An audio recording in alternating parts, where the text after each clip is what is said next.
আসসালামু আলাইকুম রহমতুল্লাহ। সুপ্রিয় শিক্ষার্থীবৃন্দ, আশা করি তোমরা সবাই ভালো আছো। এই ভিডিওটা তৈরি করছি নবম শ্রেণীর শিক্ষার্থীদের জন্য। 2024 সালে নবম শ্রেণীর স্বাস্থ্য সুরক্ষা বার্ষিক পরীক্ষার নমুনা প্রশ্নপত্রের সমাধান নিয়ে আজকে আমরা আলোচনা করব। শিক্ষার্থীরা, এই নমুনা প্রশ্নপত্রটা হচ্ছে এনসিটিভি থেকে দেওয়া হয়েছে, যার আলোকে তোমাদের বার্ষিক পরীক্ষার প্রশ্ন প্রণয়ন করা হবে। এবছর বোর্ড থেকে কোনো প্রশ্ন আসবে না, তোমাদের শিক্ষকরাই তোমাদের পরীক্ষার প্রশ্ন তৈরি করবেন। ঠিক আছে, আজকের এই ভিডিওতে আমরা দেখব তৃতীয় পর্বে নবম শ্রেণী স্বাস্থ্য সুরক্ষা বার্ষিক পরীক্ষার নমুনা প্রশ্নপত্রের সংক্ষিপ্ত প্রশ্নগুলোর সমাধান। এর মধ্যে আমরা দুইটা পর্ব দেখে ফেলেছি। প্রথম পর্বে আমরা 15টা বহু নির্বাচনী প্রশ্ন ছিল, তার সমাধান দেখেছি। তারপর গত পর্বে অর্থাৎ দ্বিতীয় পর্বে আমরা এক কথায় উত্তর দাও এরকম প্রশ্ন ছিল 10টা। এই 10টা প্রশ্নের সমাধান আমরা করেছিলাম। আমাদের আজকে আলোচনার বিষয় হচ্ছে সংক্ষিপ্ত প্রশ্নের উত্তর। এখানে মোট 10টা প্রশ্ন থাকবে, তোমাদের 10টা অ্যান্সার করতে হবে। তো প্রত্যেকটা 2 করে, 10টায় 20 নাম্বার। আজকে তৃতীয় পর্বে আমরা এই 10টা প্রশ্নের উত্তর বা সমাধান নিয়ে আলোচনা করব। ঠিক আছে, তো শিক্ষার্থীরা প্রথমে প্রশ্নগুলো দেখে নেওয়া যাক। 1. যোগ ব্যায়ামের উপকারিতা লিখো। 2. স্বাস্থ্য সেবায় প্রাতিষ্ঠানিক দায়িত্ব বলতে কী বোঝো? 3. আউটডোর খেলা সবার জন্য উপযোগী নয় কেন, ব্যাখ্যা করো। 4.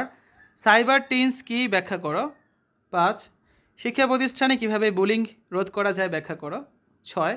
শুদ্ধাচার চর্চার পক্ষে দুটি স্লোগান লিখো। 7. সমঝোতা বলতে কী বোঝায়? 8.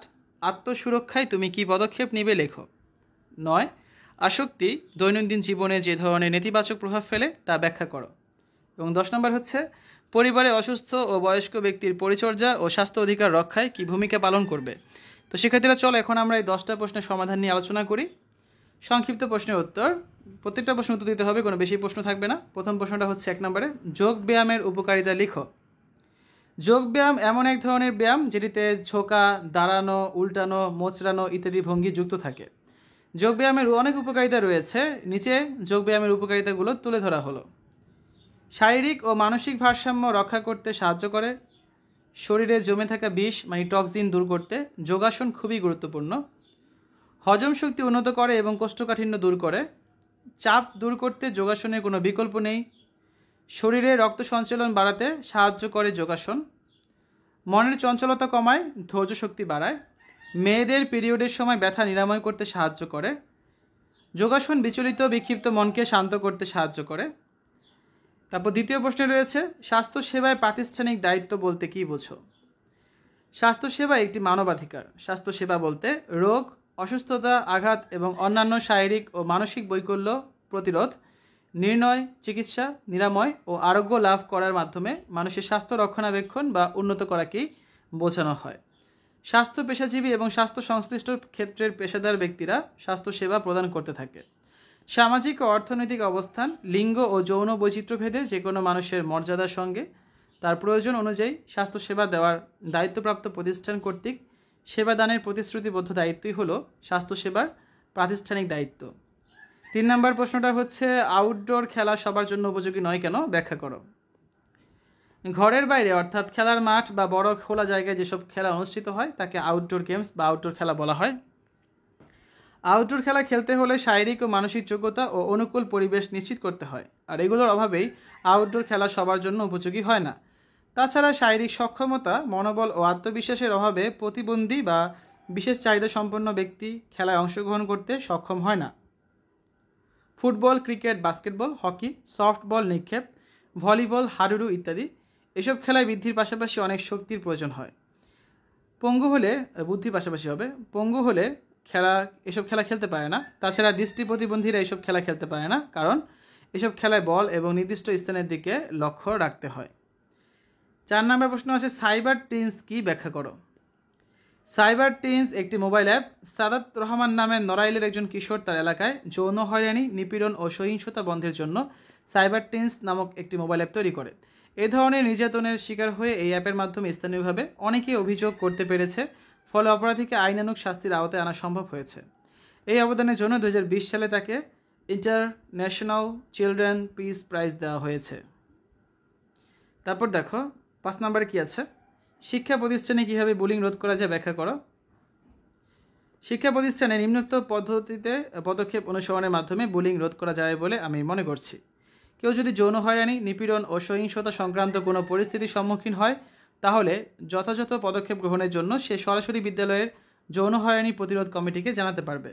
যদি কেউ জানাতে ভয় পায় বা তার মধ্যে দ্বিধা কাজ করে, সেক্ষেত্রে সে উপদেষ্টা বা টিমের প্রধান বা অন্য কোনো শিক্ষক বা নির্ভরশীল ও বিশ্বস্ত যে কোনো ব্যক্তির মাধ্যমে বিদ্যালয়ের যৌন হয়রানি প্রতিরোধ কমিটিকে জানাতে পারবে।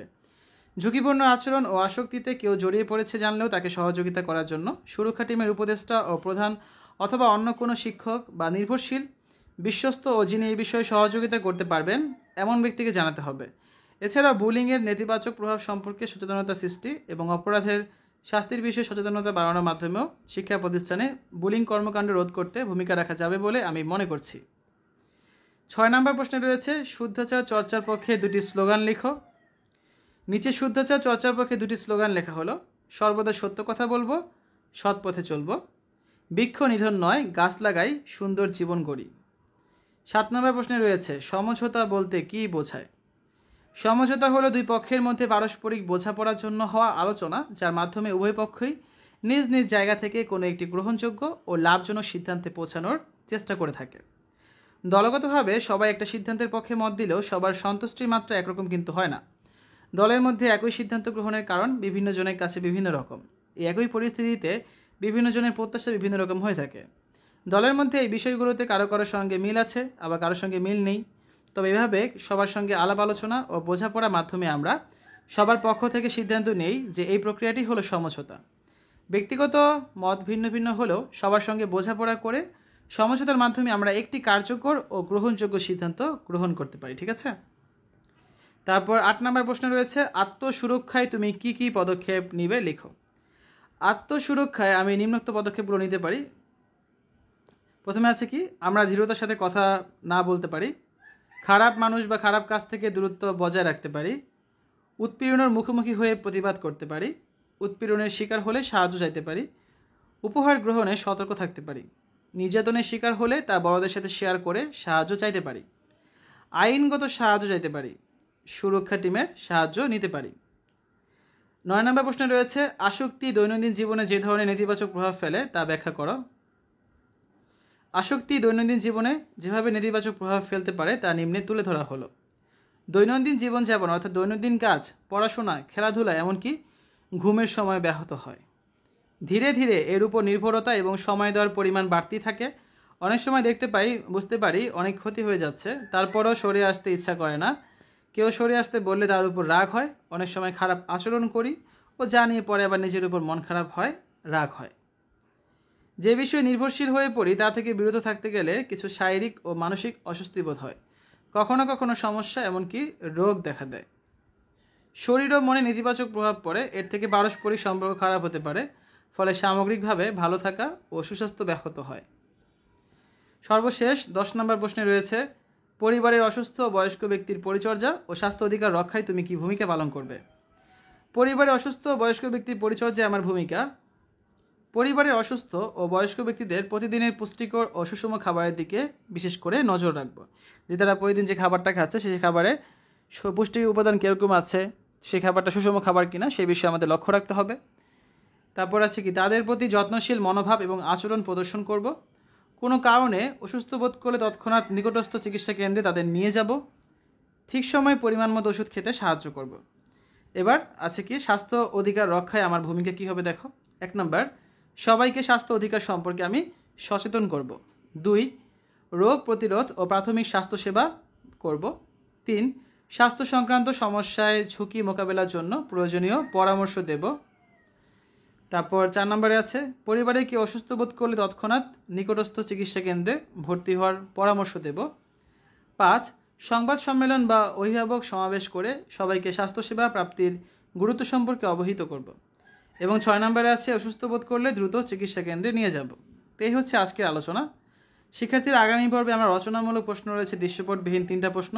এই প্রশ্নগুলো সমাধান করে দিব, যেটা তোমরা দেখতে পাবে 4 নম্বর পর্বে। প্রতিটা প্রশ্ন এখানে 5 করে, 3 5 15। ঠিক আছে শিক্ষার্থীরা, আজকের এই ভিডিওতে আমরা আলোচনা করেছি নবম শ্রেণীর স্বাস্থ্য সুরক্ষা বার্ষিক পরীক্ষার নমুনা প্রশ্নপত্রের সমাধান নিয়ে।